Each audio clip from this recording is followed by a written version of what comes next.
This video discusses the famous philosophical novel Candide written by Voltaire in 1759. The story follows a young and innocent man named Candide, who grows up in a wealthy household under the influence of his teacher Pangloss.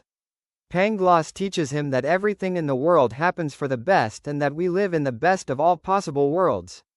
Candide accepts this idea without question and believes that no matter how bad something seems, it must have a good reason behind it.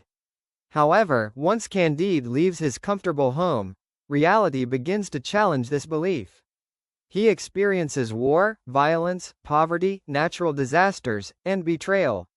He is forced into the army, witnesses brutal killings, and sees innocent people suffer without reason.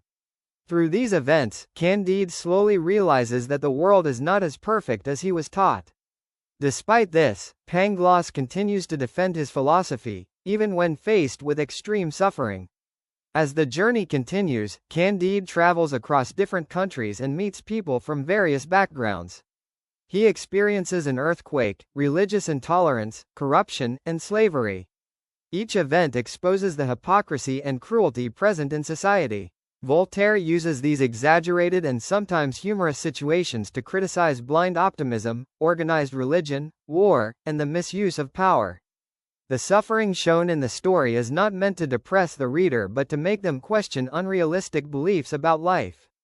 Candide remains hopeful for much of the story, especially because of his love for Cunegonde, whom he believes represents happiness and stability.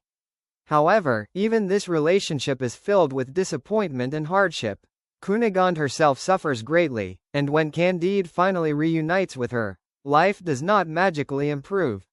This further reinforces the idea that happiness does not come simply from beliefs or dreams, but from practical effort. By the end of the story, Candide has learned an important lesson. He understands that endlessly debating philosophy does not solve real problems. Instead of worrying about why bad things happen or whether the world is perfect, people should focus on what they can control. The famous conclusion of the novel suggests that people should cultivate their own garden, meaning they should work hard, take responsibility, and focus on improving their own lives and communities rather than relying on abstract theories.